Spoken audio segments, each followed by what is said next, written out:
الحمد لله وحده والصلاة والسلام على من لا نبي بعده فأعوذ بالله من الشيطان الرجيم بسم الله الرحمن الرحيم سبحان الذي أسرى بعبده ليلا من المسجد الحرام إلى المسجد الأقصى الذي باركنا حوله لنريه من آياتنا إنه هو السميع البصير.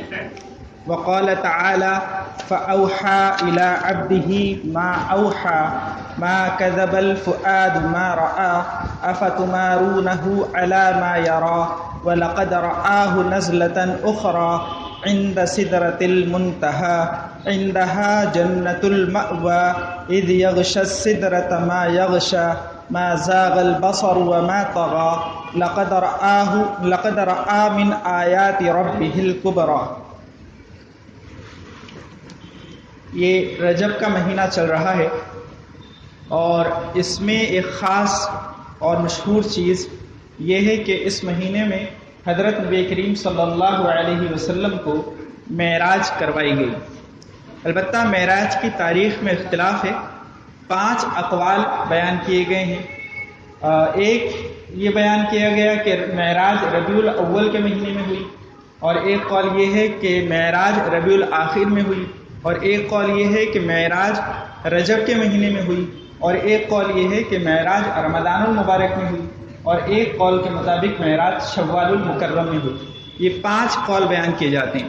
البتہ علامہ زرقانی رحمۃ اللہ علیہ فرماتے ہیں کہ چونکہ ان 5 قول میں سے کسی کو صحیح قرار دینے کی ہمارے پاس کوئی دلیل نہیں اور مشہور رجب ہے، تو اگر اسی کو مان لیا جائے تو اس میں کوئی حرج نہیں ہے. اور اس کی ایک وجہ یہ بھی ہے کہ معراج سے متعلق کوئی خاص حکم نہیں ہے. یعنی حضرت نبی کریم صلی اللہ علیہ وسلم کو جب معراج کروائی گئی تو وہ دن یا وہ رات اور وہ تاریخ، وہ مہینہ بہت افضل ہے. بہت بڑا اللہ تعالیٰ نے ایک کام اس موقع پر کروایا اور بہت عظیم الشان ایک واقعہ پیش آیا. جس رات میں، جس مہینے میں، جس سال میں یہ بات پیش آئی وہ، لیکن اس کے بعد یعنی قیامت تک کے لیے شب معراج ہوگی یا ہر سال شب معراج ہوگی، تو یہ صحابہ کرام سے کہ انہوں نے اس طرح منائی ہو یا حضرت نبی کریم صلی اللہ علیہ وسلم نے منائی ہو، اس کا کوئی ثبوت ملتا نہیں ہے. اور خود یہ بات اس کی دلیل ہے کہ اس کے متعلق 5 الگ الگ مہینے بیان کیے جا رہے ہیں. جیسے شب قدر ہے، چونکہ وہ ہر سال ہوتی ہے، ہر سال اس میں عبادت کی جاتی ہے. جس طرح شب برات ہے، ہر سال اس میں عبادت کی جاتی ہے، تو اس میں اختلاف نہیں کہ شعبان میں ہے کہ کبھی اور ہے. شب قدر رمضان میں ہے یا کبھی اور ہے، اس میں البتہ ایک دوسرا اختلاف ہے، وہ کسی اور موقع پر انشاءاللہ میں بیان کروں گا. لیکن اگر شب معراج منائی جاتی، حضرت ابوبکر صدیق رضی اللہ عنہ، حضرت عمر رضی اللہ عنہ، حضرت عثمان رضی اللہ عنہ، حضرت علی رضی اللہ عنہ یا دیگر صحابہ کرام رضی اللہ عنہ اجمعین میں سے کوئی اس رات کو منایا کرتا تو اس میں ایسا شدید اختلاف نہیں ہوتا. تو پہلی بات تو یہ کہ معراج کب پیش آئی، اور میں نے بتلایا تھا کہ معراج کے معنی کیا ہوتے ہیں. معراج کے اصل معنی ہوتے ہیں اوپر جانا.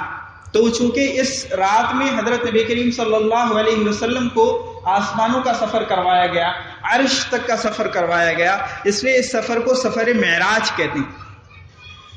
اور قرآن کریم میں معراج کا ذکر اشارتاً اور اسرا کا ذکر وضاحتاً صراحتاً آیا ہے.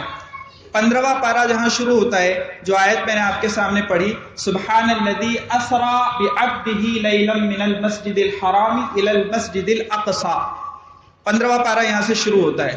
تو اس آیت میں اللہ تعالیٰ نے صاف اور صریح طور پر فرمایا کہ پاک ہے وہ ذات جو لے گیا اپنے بندے کو من المسجد الحرام الی المسجد الاقصی، رات کے کچھ حصے میں مسجد حرام سے مسجد اقصی. اب امت میں قیامت تک جو باتیں پیش آئیں گی، ان کو جس چیز کی ضرورت پیش آئے گی، ان میں جو اختلاف ہوگا، اس کا حل اللہ تعالیٰ نے قرآن کریم میں وضاحتاً صراحتاً یا اشارتاً قرآن کریم میں دے دیا ہے. اس کا پہلا ہی جملہ اللہ تعالیٰ ارشاد فرماتے ہیں سبحان الذی اسرا. سبحانہ عربی میں سبحان اللہ، یعنی کوئی چیز تعجب کے لیے جب ہوتی ہے جہاں ایکسکلیمیٹری مارک لگتا ہے تو وہاں پر استعمال کیا جاتا ہے سبحان اللہ، کہ واہ کیا چیز ہے، یعنی ہماری عقل میں نہیں آتی. تو اللہ تعالیٰ نے پہلا ہی لفظ جو استعمال کیا ہے وہ سبحانہ، یعنی یہ ایک ایسا واقعہ ہے کہ جو آپ کی عقلوں میں آسانی سے آ سکتا نہیں. اس لیے جو لوگ انکار کرتے ہیں معراج کا، حضرت نبی کریم صلی اللہ علیہ وسلم کی جسم کے ساتھ سفر کرنے کا، دیکھو اگر سفر کروایا جاتا صرف جسم کو، صرف روح کو، جسم کو نہیں کروایا جاتا، تو آگے جو لفظ استعمال کیا ہے اللہ تعالیٰ فرماتے ہیں سبحان الذی اسریٰ بعبدہ، پاک ہے وہ ذات. یہ ایک ایسا واقعہ آپ کے سامنے بیان کیا جا رہا ہے جس میں واقعی آپ کو تعجب ہونا چاہیے، یعنی یہ واقعہ اور کسی کے ساتھ پیش آیا ہی نہیں، کبھی کسی نبی کے ساتھ بھی یہ بات پیش نہیں آئی. حضرت موسیٰ علیہ السلام کی معراج کیا ہے کہ طور پر ان کو بلایا گیا، اور جب ان کو بلایا گیا تو کیا کہا گیا؟ فَخْلَعْ نَعْلَيْكَ إِنَّكَ بِالْوَادِ الْمُقَدَّسِ طُوًى، کہ آپ اپنی جوتیاں اتار دیجئے، اس لیے کہ آپ ایک پاک وادی طوا میں ہیں. حضرت نبی کریم صلی اللہ علیہ وسلم کو زمین پر نہیں آسمانوں کا سفر کروایا گیا، اور آپ کی صرف روح کو نہیں جسم کے ساتھ یہ سفر کروایا گیا، اور خواب میں نہیں جاگتے ہوئے یہ سفر کروایا گیا. اگر سوتے ہوئے یہ بات پیش آتی تو اس میں کوئی تعجب کی بات نہیں ہے، اس لیے کہ آپ اور ہم بھی خواب میں ایسی ایسی باتیں دیکھتے ہیں جن کا ہونا محال ہے، لیکن ہم اس پر تعجب نہیں کرتے، کہتے ہیں خواب ہے، خواب ہے، حقیقت نہیں ہے. تو یہاں اللہ تعالیٰ فرماتے ہیں سبحان الذی اسریٰ بعبدہ. اسریٰ عربی میں کہتے ہیں رات میں چلانے کو. عربی ایک ایسی فصیح زبان ہے جس میں چلنے کے لیے بھی، کہ دن میں چلے گا تو الگ لفظ استعمال ہوگا، رات میں چلے گا تو الگ لفظ استعمال ہوگا. تو اللہ تعالیٰ نے یہاں لفظ استعمال کیا سبحان الذی اسریٰ بعبدہ. اللہ تعالیٰ اپنے بندے کو لے گیا رات کے وقت میں. تو میں یہ بتلا رہا تھا کہ یہاں لفظ بعبدہ ہی استعمال کیا، بحبیبہ ہی نہیں استعمال کیا، بنبی ہی نہیں استعمال کیا، برسول ہی نہیں استعمال کیا. اس لیے کہ اگر اللہ تعالیٰ یہاں استعمال کرتے کہ اللہ تعالیٰ اپنے رسول کو لے گیا، اللہ تعالیٰ اپنے نبی کو لے گیا، اللہ تعالیٰ اپنے حبیب کو لے گیا، تو یہ اشکال رفع نہیں ہو سکتا تھا، اور لوگ اس کنفیوژن میں جو آج بھی مبتلا ہیں تو یہ باقی رہتا کہ اللہ تعالیٰ جسم کے ساتھ لے گیا یا صرف روح کو لے گیا. اللہ تعالیٰ نے ایک جملے سے اس بات کی وضاحت کر دی سبحان الذی اسریٰ بعبدہ.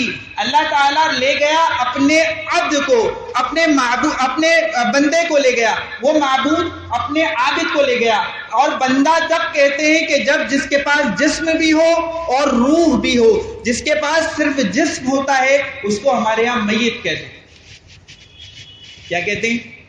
میت کہتے ہیں. بکر ہے، وہ مر جائے، اس کا انتقال ہو جائے تو ہم یہ نہیں کہتے کہ بکر کو قبرستان کب لے کر جاؤ گے، کیا کہتے ہیں؟ میت کو قبرستان کب لے کر جاؤ گے. بغیر روح کے انسان انسان نہیں کہلاتا، اور بغیر جسم کے بھی انسان انسان نہیں کہلاتا. وہ کیا ہو جاتی ہے؟ روح ہو جاتی ہے. تو اللہ تعالیٰ نے اس ایک جملے میں ساری زندگی کا یہ مسئلہ حل کر دیا کہ آپ اختلاف کرتے رہو، اللہ تعالیٰ فیصلہ فرما چکے ہیں سبحان الذی اسریٰ بعبدہ. ابھی یہاں اسریٰ کا لفظ استعمال کیا تھا کہ رات کے وقت میں لے گیا، اور پھر یہ کہ رات میں کتنا وقت لگا اللہ تعالیٰ نے اس کا بھی جواب دیا ہے لیلاً. اسریٰ کے لفظ میں یہ معنی پایا جا رہا تھا کہ رات کے وقت میں لے گیا. پھر آگے ایک لفظ لا کر رکھ دیا کہ لیلاً، کہ پوری رات اس واقعے میں نہیں لگی ہے. اس کو نکیرہ کہتے ہیں، دو زبر دو زیر دو پیش کے باتیں اسے تنوین کہتے ہیں. تو یہاں تنوین آئی ہے لیلاً، پوری رات نہیں لگی، رات کا تھوڑا سا حصہ لگا ہے. سبحان الذی اسریٰ بعبدہ لیلاً. پھر آگے فرماتے ہیں من المسجد الحرام الی المسجد الاقصی. مسجد حرام سے مسجد اقصی تک اللہ تعالیٰ لے گیا. تو یہ اسریٰ بیت اللہ سے لے کر بیت المقدس تک لے گیا، یہ قرآن کی اس آیت سے صاف طور پر ظاہر ہے. اگر کوئی آدمی اس کا انکار کر دے تو وہ مسلمان نہیں رہ سکتا، قرآن کی آیت کا انکار ہوگا۔ اور من المسجد الحرام کہ مسجد حرام سے لے کر گیا، کہاں لے کر گیا؟ الی المسجد الاقصی، اقصی کہتے ہیں بہت دور، چونکہ مکہ سے بہت دور ہے فلسطین، شام میں ہے، تو اس لیے اللہ تعالیٰ نے فرمایا کہ من المسجد الی المسجد الاقصی، بہت دور لے کر گیا، اس لیے کہ اس زمانے میں کہیں جانے کا جو راستہ ہوتا، جو طریقہ ہوتا تھا وہ چل کر جانا ہوتا تھا، تو چل کر جانے کے اعتبار سے مکے سے بہت دور ہے فلسطین۔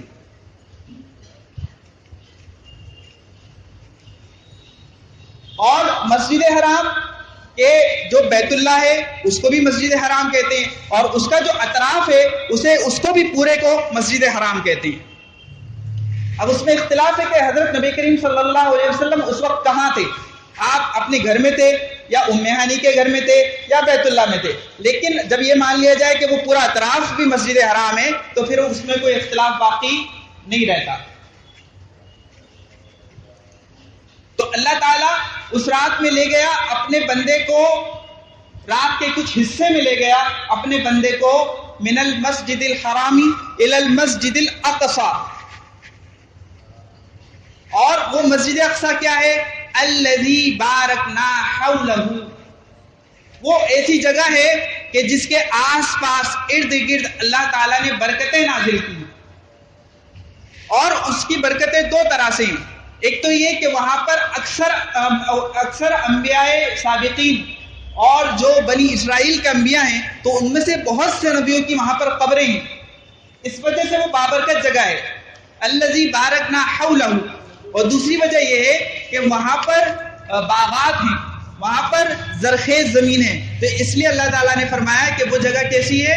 بارکنا حولہ، کہ اس کے آس پاس برکتیں اللہ تعالیٰ نے نازل کی ہیں۔ اور پھر آگے وجہ بیان کرتے ہیں کہ کیوں لے کر گیا؟ لِنُرِيَهُ مِنْ آیاتنا، تاکہ ہم اسے دکھائیں اپنی نشانیوں میں سے کچھ نشانیاں۔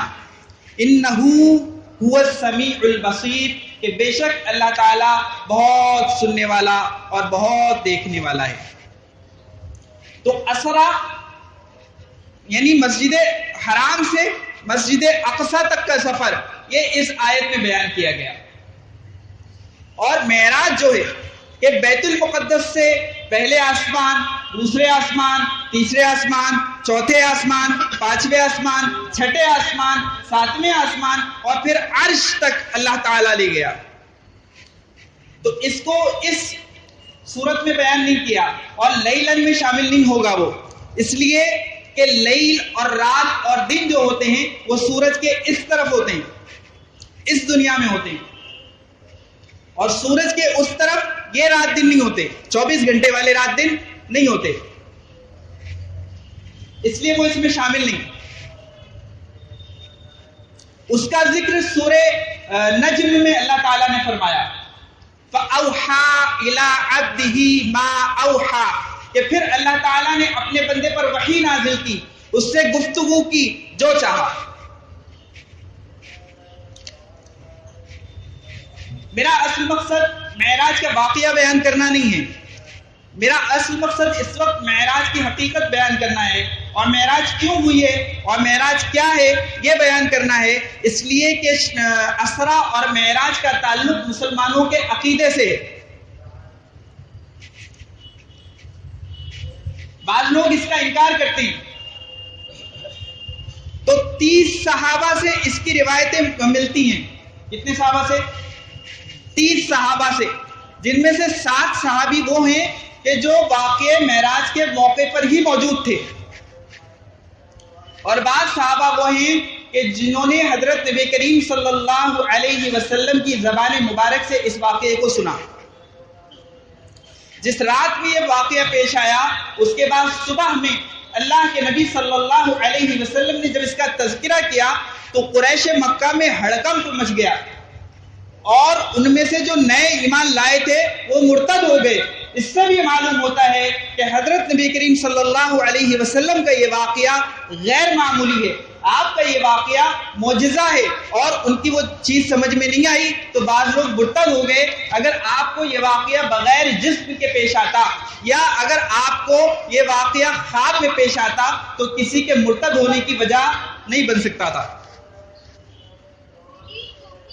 حضرت نبی کریم صلی اللہ علیہ وسلم نے جب اس کا تذکرہ کیا تو بعض قریش مکہ حضرت ابوبکر صدیق کے پاس گئے اور کہا کہ ابوبکر کیا تم یہ مانتے ہو کہ مکہ سے کوئی بیت المقدس تک ایک ہی رات میں چلا جائے اور واپس بھی آ جائے؟ انہوں نے کہا ایسا کیسے ہو سکتا ہے، اقصا بہت دور ہے، کیسے ہو سکتا ہے ایسا؟ کیا اچھا تم یہ مانتے ہو کہ کوئی پہلے آسمان پر چلا جائے ایک ہی رات میں اور واپس آ جائے؟ یہ کیسے ہو سکتا ہے ایسا؟ کیا تم یہ مانتے ہو کہ کوئی ساتوں آسمان کی سیر کر کے آ جائے؟ کہ نہیں ہو سکتا ایسا. پھر حضرت ابوبکر نے پوچھا کہ ویسے یہ کہہ کون رہا ہے، کہہ کون رہا ہے؟ تو انہوں نے کہا آپ کا وہی دوست محمد صلی اللہ علیہ وسلم. تو حضرت ابوبکر صدیق کہتے ہیں کہ اگر حضرت محمد صلی اللہ علیہ وسلم کی زبان مبارک سے یہ بات ادا ہوئی ہے تو یہ یقینی ہے. اور میں تو اس سے بھی دور کی بات مانتا ہوں کہ جب ہم حضور کی مجلس میں بیٹھے ہوئے ہوتے ہیں، میرا نبی کہتا ہے کہ جبریل آئے اور اللہ نے آپ کو یہ پیغام دیا تو چند سیکنڈ میں وہ آتے ہیں اور اللہ کا پیغام لے کر آتے ہیں، ہم اس کو بھی سچ مانتے ہیں. تو یہ تو بہت دور کی بات ہے. اس موقع پر حضرت ابوبکر صدیق کو خطاب دیا گیا صدیق، یعنی صدیق وہ ہے کہ جو نبوت کی تصدیق کر رہا ہے. قریشیوں کو اب بھی بھروسہ نہیں ہوا. حضرت نبی کریم صلی اللہ علیہ وسلم کے پاس آئے اور کہا کہ آپ کہتے ہو کہ میں مسجد اقصی گیا تو بتاؤ کہ وہاں پر کتنے دروازے ہیں، اس میں کتنی کھڑکیاں ہیں. ابھی ایک ایسا سوال ہے کہ اگر آپ سے کوئی پوچھے کہ آپ اچھولے کی اس مسجد میں نماز پڑھتے ہو، اس میں کتنے پنکھے ہیں، آپ بتا سکتے ہو؟ کون گنتا ہے یہ باتیں؟ اور وہ بھی ایک سفر، روز بھی نہیں. لیکن اللہ کے نبی صلی اللہ علیہ وسلم نے ان کے ان تمام سوالوں کے جواب دیے. اس لیے کہ علماء نے لکھا ہے کہ اللہ کے نبی صلی اللہ علیہ وسلم اور بیت المقدس کے درمیان جتنے پردے تھے، زمین کے یا جو بھی پردے تھے، حائل تھے، اللہ تعالیٰ نے ان تمام پردوں کو اٹھا دیا اور حضرت نبی کریم صلی اللہ علیہ وسلم دیکھتے رہے اور انہیں جواب دیتے رہے. حضور کا یہ واقعہ، پہلے آپ مسجد حرام سے لے کر جائے گئے بیت المقدس، وہاں پہلے سے انبیاء کرام موجود تھے، جتنے نبی پہلے گزرے وہ سب موجود تھے اور گویا کہ جماعت کی تیاری تھی، کوئی آگے بڑھنے کے لیے تیار نہیں تھا امامت کے لیے.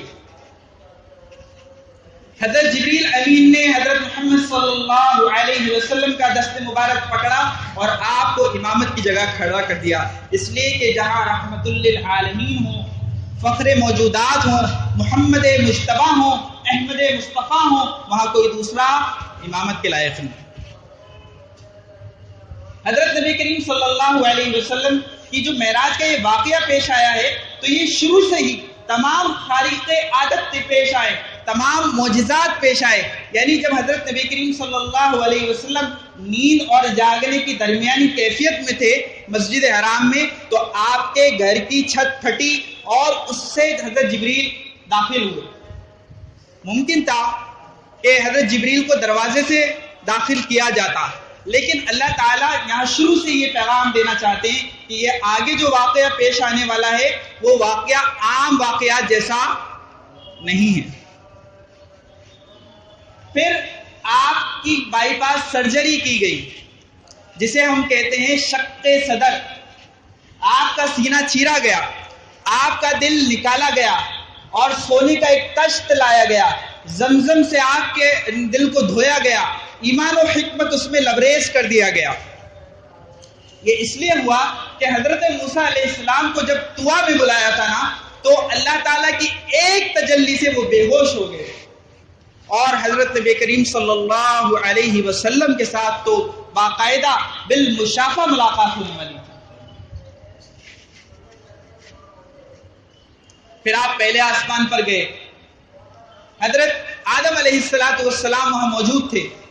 اپنی دائیں طرف دیکھتے تھے تو مسکراتے تھے اور اپنے بائیں طرف دیکھتے تھے تو رونے لگتے تھے. جبریل سے پوچھا کہ یہ کون ہیں؟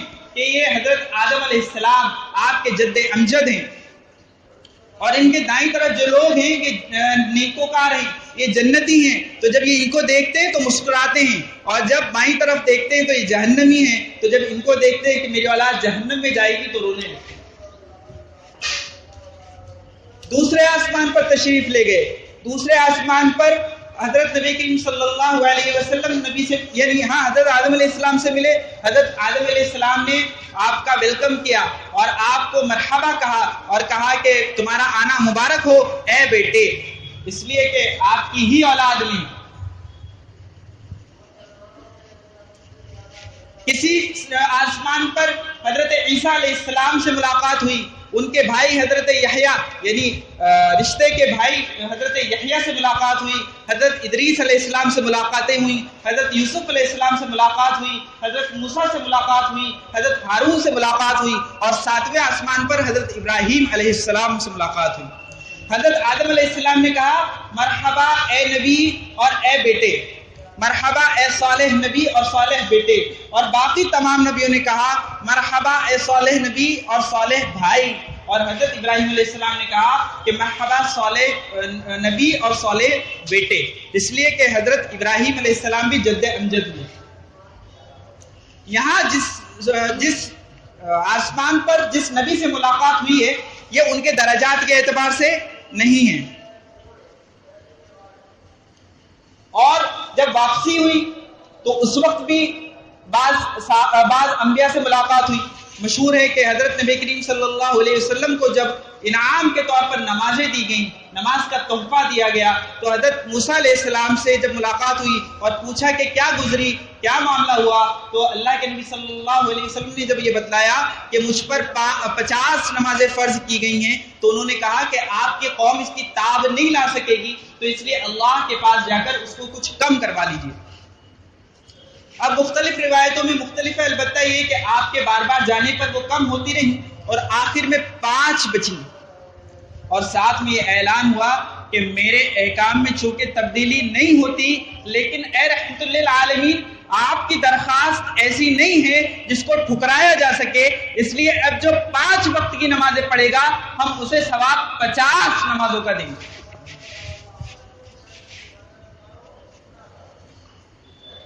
لیکن آج ہم پر وہ بھی باری ہے.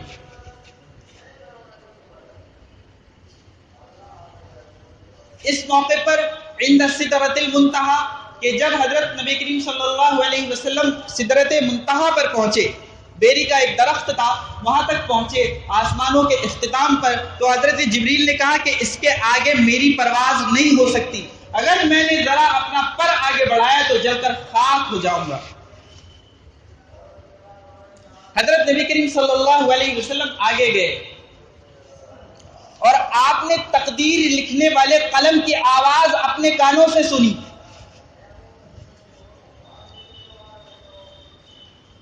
فَكَانَ قَابَ قَوْسَيْنِ أَوْ أَدْنَىٰ، اللہ کے اتنے قریب ہوئے جیسے 2 کمانیں قریب ہوتی ہیں. عرب میں جب کوئی کسی سے دوستی کا اظہار کرتا تھا تو اپنی کمانیں ملا دیا کرتا تھا، قریب لا کر اس کو ملا دیا کرتا تھا.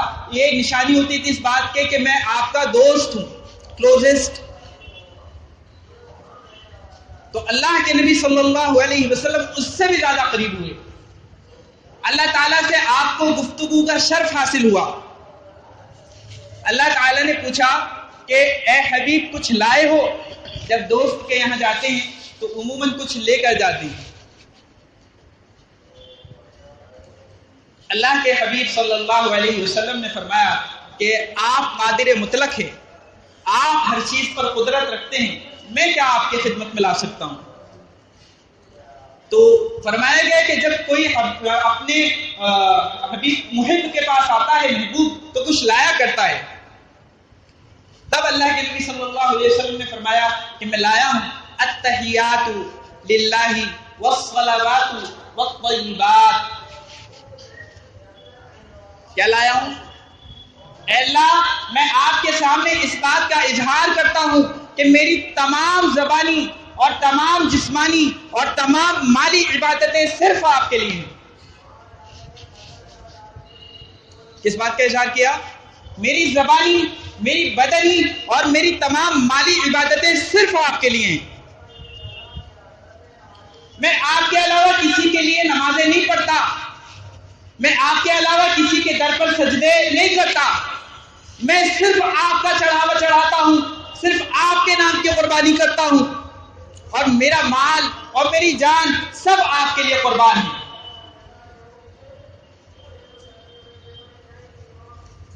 تو جب کوئی آدمی آج بھی یہ تین کام کرتا ہے جو حضور نے فرمائے التحیات للہ والصلوات والطیبات، کہ جو اپنی جسمانی اور اپنی مالی اور اپنی بدنی عبادتیں صرف اللہ کے لیے خاص کر دیتا ہے، تو اللہ تعالیٰ نے اپنے حبیب کو فرمایا السلام علیک ایھا النبی ورحمۃ اللہ وبرکاتہ۔ کیا فرمایا؟ کہ جب کوئی آدمی یہ تین کام کرے گا، اپنی زبانی، اپنی جسمانی اور اپنی مالی عبادتیں خاص اللہ کے لیے کرے گا، تو جو حضور کے ساتھ اللہ تعالیٰ نے فرمایا وہی حضور کے امتیوں کے ساتھ اللہ فرمائے گا۔ کیا فرمایا؟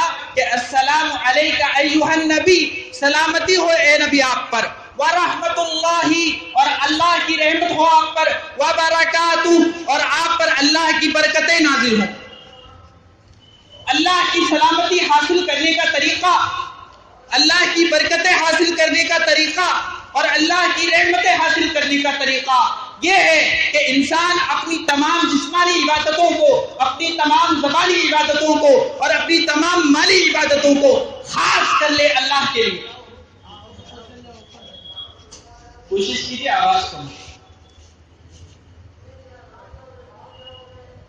اور اس موقع پر بھی اللہ کے نبی صلی اللہ علیہ وسلم نے اپنی امت کو نہیں چھوڑا۔ جب اللہ تعالیٰ نے آپ پر سلام نازل کیا، آپ پر رحمتیں نازل کی، آپ پر برکتیں نازل کی، اللہ کے نبی صلی اللہ علیہ وسلم فرماتے ہیں اے اللہ اس میں صرف محمد کو خاص نہ رکھیے، السلام علینا وعلی عباد اللہ الصالحین، اے اللہ سلامتی نازل فرمائیے ہم پر اور ہر اس شخص پر جو صالح ہو، جو نیکوکار ہو۔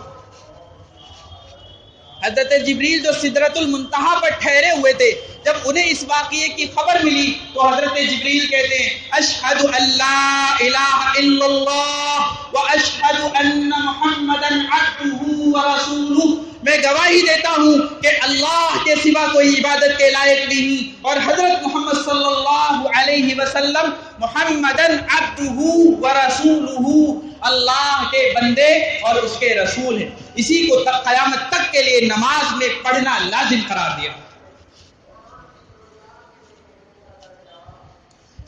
میں نے پہلے بھی کہا سبحان الذی اسری بعبدہ، اللہ نے قرآن میں فرمایا کہ اللہ تعالیٰ اپنے بندے کو لے گیا۔ آپ کہو کہ وہ بندہ نہیں نور ہے، اللہ کا قرآن کہتا ہے بعبدہ، اپنے بندے کو لے کر گیا۔ حضرت جبریل کہتے ہیں اشہد ان محمدن عبدہ ورسولہ، پہلے عبد لائے پھر رسول لائے۔ جس سے جو تعلق ہوتا ہے نا اس کا اظہار ہی محبت ہے۔ اللہ سے ہمارا سب سے پہلا تعلق کیا ہے؟ عبدیت کا، بندگی کا۔ رسول ہونے کے لیے بندہ ہونا ضروری ہے، بندہ ہونے کے لیے رسول ہونا ضروری نہیں ہے۔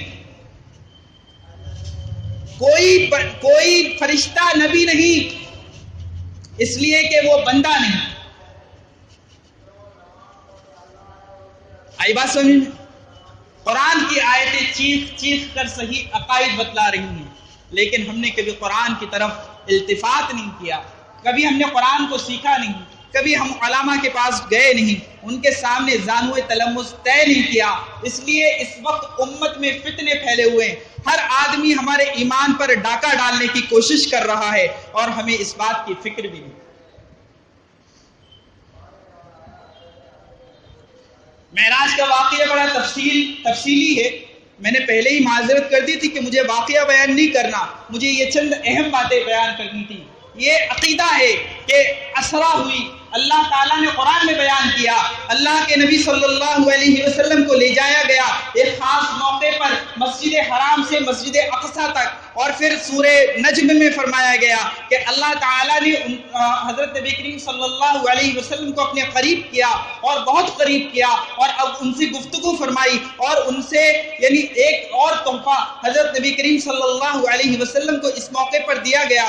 ایک تو یہ ہے کہ اللہ کے نبی صلی اللہ علیہ وسلم کو اس موقع پر سورہ بقرہ کی آخری آیتیں نازل فرمائی، آخری آیتیں دی گئیں، جن کے ذریعے سے اللہ تعالیٰ نے اپنے بندوں کو یہ طریقہ سکھایا ہے کہ کس طرح سے اپنے رب سے مانگنا ہے، اس لیے کہ جب اللہ تعالیٰ خود بتلا رہے ہیں کہ کس طرح مانگنا ہے، تو وہ الفاظ جب ہم کہیں گے تو ان کی قبولیت میں کوئی شک نہیں ہے۔ تو سورہ بقرہ کا آخری حصہ یہ بھی اسی موقع پر دیا گیا، اور 5 نمازیں اسی موقع پر دی گئیں، اور یہ وعدہ کیا گیا کہ جو آدمی اللہ کے ساتھ کسی کو شریک نہیں کرے گا اللہ تعالیٰ اس کو جنت میں داخل فرمائیں گے۔ یہ ہے معراج کا پیغام، یہ ہے معراج کا پیغام۔ آج ہم اپنے گھروں میں لائٹیں لگاتے ہیں، ڈھول تاشے بجاتے ہیں، یہ تو سراسر حضرت نبی کریم صلی اللہ علیہ وسلم کی تعلیمات کی کفران نعمت ہے، آپ کی تعلیمات کو ٹھکرانا ہے۔ ابو داؤد شریف کی روایت ہے، حضرت نبی کریم صلی اللہ علیہ وسلم نے فرمایا کہ میں اس دنیا میں اسی لیے بھیجا گیا ہوں کہ ان میوزک کو اور ان سنگیتوں کو اور اس غنا کو ختم کر دوں۔ جو آدمی میوزک سنتا ہے، جس کے کان میں میوزک کی آوازیں جاتی ہیں، وہ بالقصد سنتا ہے، جان بوجھ کر سنتا ہے، کل قیامت کے دن اللہ تعالیٰ اس کے کانوں میں شیشے کو پگھلا کر اس کے کانوں میں ڈالے گا۔ میرے آنے کا مقصد میوزک کو ختم کرنا ہے۔ آج یہ امت اپنے نبی کی محبت کے نام پر میوزک بجاتی ہے، ڈھول تاشے بجاتی ہے، ڈی جے لگواتی ہے اور گانے گاتی ہے اپنے نبی کی محبت کے۔ حضور اپنی قبر اطہر میں زندہ ہیں، آپ کے سامنے آپ کی امت کے اعمال پیش ہوتے ہیں، ہر جمعرات میں آپ کے سامنے امت کے اعمال پیش ہوتے ہیں، اور آپ یہاں ڈی جے بجاتے ہو، حضور کے جگر کو چھلنی کرتے ہو، داڑیاں اڑا دیتے ہو، اس جگہ پر ان بالوں کو ڈالتے ہو جہاں کتا اٹھا کر ٹانگ اٹھا کر پیشاب کرتا ہے، پھر تم کہتے ہو کہ میں نبی سے محبت کرتا ہوں۔ حضور کہتے ہیں کہ مجھے تحفہ ملا ہے 5 نمازیں، نماز نہیں پڑھتے، 4 کر دی تم نے، اور پھر تم کہتے ہو کہ نبی سے محبت کرتا ہوں۔ دوستوں کے ساتھ بیٹھنے میں تمہیں مزہ آتا ہے، بوڑھے ماں باپ کے پاس بیٹھنے کا تمہارے پاس موقع نہیں، اور پھر تم کہتے ہو نبی سے محبت کرتا ہوں۔ اگر نبی کے سچے شیدائی ہو تو اللہ کے نبی صلی اللہ علیہ وسلم کے تعلیمات کو اپنی زندگی میں اپناؤ، اپنے نبی کی سنتوں کو جگر سے لگاؤ، اپنی اولادوں کو سنت سکھاؤ۔ اس کے بغیر کسی کی محبت کا دعویٰ پورا نہیں ہو سکتا۔ پوری کائنات میں صحابہ سے زیادہ کوئی حضور سے محبت کرنے والا نہیں ہو سکتا۔ جو آدمی یہ کہتا ہے کہ میں ابو بکر سے زیادہ حضور سے محبت کرتا ہوں، عمر سے زیادہ محبت کرتا ہوں، عثمان سے زیادہ محبت کرتا ہوں، علی سے زیادہ محبت کرتا ہوں، خدا کی قسم وہ جھوٹ کہتا ہے۔ اللہ تعالیٰ ہم سب کو اپنے حبیب کا شیدائی بنائے، اپنے حبیب کی سچی محبت نصیب فرمائے، اپنے حبیب کی سنتوں کا سیکھنے والا بنائے، اپنے حبیب کی سنتوں پر عمل کرنے والا بنائے۔